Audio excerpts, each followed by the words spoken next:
Wakizashi's Tea House.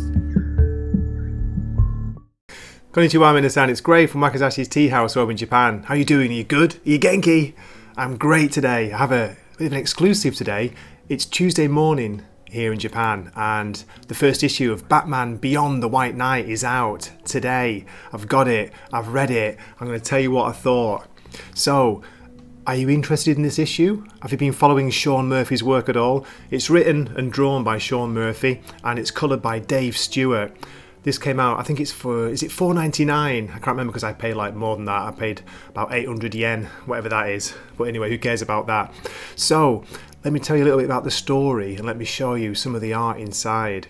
Now, it's important to know that this is in its own continuity, its own timeline. Okay, it's outside of the main canon. So, there's a very different kind of feel, different kind of story, different setup, you'll see. But all the main characters are here. If you have a look at the cover, you can see Batman, you can see the Batman Beyond character there. There's Dick Grayson, there's Jason Todd, you got Harley Quinn. I think you can see, is it Barbara Gordon in the background? And somebody new who, at first I thought it was like a new version of Alfred, but it isn't. The guy with the white hair here. So let's have a look inside and see some of the art. Let me show you this great image of, and this is one of my favourite images in the whole book. It's Batman Beyond with Neo Gotham in the background, looking very Blade Runner-esque, very cyberpunk. We don't get to see much of this character in issue 1, which is good. I think it's quite interesting. It leaves it open for the rest of the series. Just get a little bit at the beginning, but it is Terry McGinnis. I mean, all you hear is Terry. So I'm not that familiar with Batman Beyond the comics, so again, I don't know the character. I've seen some of the anime, that's about it. So yeah, it's very, very beautifully illustrated, as you can imagine. Some great colours. There's some great action scenes in the issue. Very kinetic, very vibrant, and the way they move is good. Great panel breakdowns on some of the pages. But, and here's the but, as a story, I'm not sure. I mean, yeah, it's only issue 1, but maybe it needs time to warm up. But I tell you, there's some confusing things in this. It's, as I say, outside of continuity. So let me show you another great image. It's a double page spread, which looks terrible on the Amazon new Comixology reader, but I managed to blow it up here. So we have, as I say, Terry McGinnis as Batman Beyond. Somebody's helping him out, and it's not Bruce Wayne. Okay. You've got Jason Todd in a different role in this. Dick Grayson's in here as well. As I say, it's weird. It's kind of hard to get my head around it. I've read it twice and the story's okay. It's not a bad story, but it's very intriguing, shall we say, the way they go with it, the roles that the people have in there. So what I'll do is I'll give my story summary. I don't want to show too many spoilers, but there will be possible spoilers for people who haven't read any of the series before, okay? So please keep watching and let me know what you think at the end in the comments. Okay, here we go. Remember, this story is in its own continuity, its own timeline, outside of the main canon. We open in a cave and we see somebody slowly climbing down on a rope. There's lots of things lying around, but he's looking for a special suit. We hear his name is Terry, and he's looking for the most powerful Batman suit ever created. Apparently this suit was so dangerous that Bruce Wayne never wore it. I think I found it. What do you mean? Yep, there's no cape. Okay, Terry's been spotted, and we hear our first references to the main canon. Call it in to Commander Grayson! What about Commissioner Gordon? Then the voice tells Terry to put on the suit. Wait a minute, you said it was dangerous. Then we get our first proper look at Batman Beyond. Now I know it's based on the original designs, but for me, I'm not sure about this version by Sean Murphy. The face, the mask looks off. His hands look weird. Yeah, what do you think? The two security guards close in on Terry. Whoa, something happened to my hand. Retractable claws in the gloves. Holy shock! Whatever that means. Fuck. Oh man, I didn't mean to hit him so hard. Is he okay? But what about these extensions? Oh my god, Wayne, you're a genius. Shwip. We see wings come out, unfold from behind the back of the suit. Jesus, this thing can fly. Whoosh.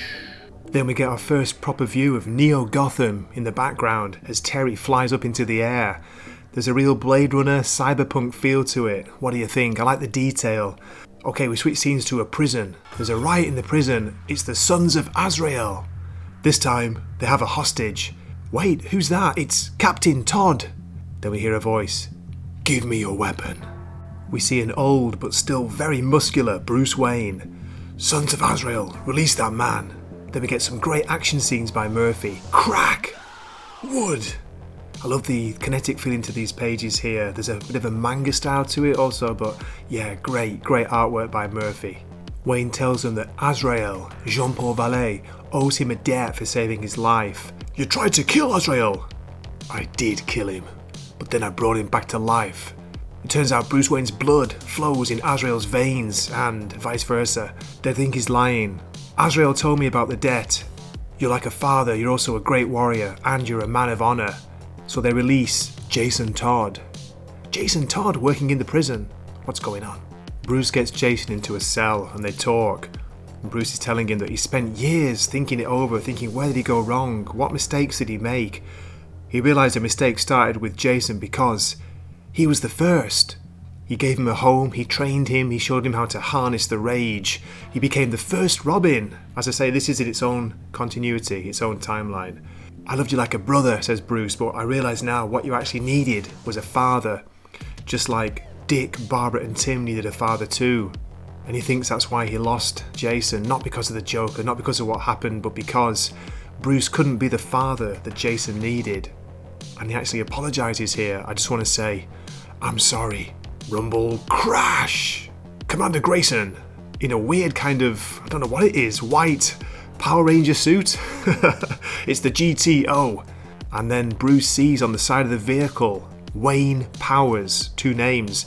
Derek Powers? Here we get a short info dump about what happened. It turns out that Bruce Wayne revealed he was Batman and he stood trial as Batman. During the trial, Powers moved against Wayne and they took over the company. Powers was the CEO of Wayne Motors. He stopped Wayne from dissolving the company. He took the money that was supposed to go to charity.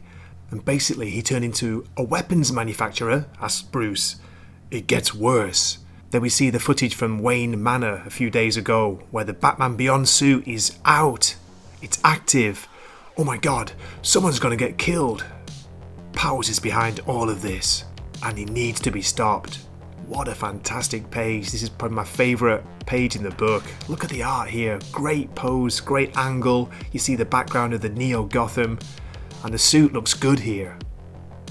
Okay, we switch scenes to Harley Quinn and her young son, Bryce, who's talking about Uncle Bruce. Why'd he stop letting us visit? It's a long story. Now, where's your sister? Gasp! Then we see a great image here of Bryce's older sister. And she says, sorry I'm late, Puddin'. I told you never to call me that. Slap! They have a fight and she storms out. They chase her. Her name's Jackie. Get to her bedroom and we see on the computer, Joker killed by Quinn. Mom, is that true? That's a reference to the Harley Quinn miniseries. Okay, we switch scenes again and we've got Bruce Wayne getting out of prison. He's breaking out. Again, this is a great page, like the panel breakdown, the mix of the scenes, the size, got the big and small. He's talking to Jason, and Jason's found him, of course. And we hear about what happened. The Joker didn't kill him, not like the main continuity. The Joker let him go because Jason gave Bruce up. After that, he says, it took him months to recover. Finally, after enough time, I got the courage to come and see you. And then I saw him, Dick Grayson. So Bruce had already taken a replacement. He was training him as a new Robin. That must have been hard on Jason. Okay, skip a few pages to Bruce again. Jason lets him go. He says he gives him 10 minutes. So Bruce escapes and he starts hearing a strange voice. A voice which is telling a joke. Who's there? I know that voice. The 5th card starts laughing, telling the others he's got them all beat. The other cards are all confused. How is that possible? There's no 5th Jack. It's impossible. She killed you. Okay, I'm not going to show the last page. I'm going to keep that for you. Okay, at the end of the issue, we get some preview pages for the next issue. Some great black and white art here by Sean Murphy. Have a look. You've got this one. There's a fantastic image of Batman Beyond with a Neo Gotham cityscape behind him. I'll quickly skip past that one, and then here it looks like Dick Grayson. And we get some variant covers. There's one here with older Bruce Wayne being locked up. Look how tall he is. What is he, 6'4"? 6'3" or 6'4". And then you get a preview of issue 2. Here's the cover with Dick Grayson and Bruce on the cover there. That's on sale in April. Okay, so that's it for my review. I hope you enjoyed it. Please let me know what you thought of the story. Are you collecting it? Have you got the previous stories at all, like The Curse of the White Knight or The White Knight? What about the Harley Quinn miniseries? Was that any good? Because I didn't actually read that. So, as always, thank you so much for watching, and if you could like and subscribe, that would be awesome. I hope to see you in a future video. This is Gray from Wakizashi's Tea House, signing off. Matane. Wakizashi's Tea House. Please subscribe.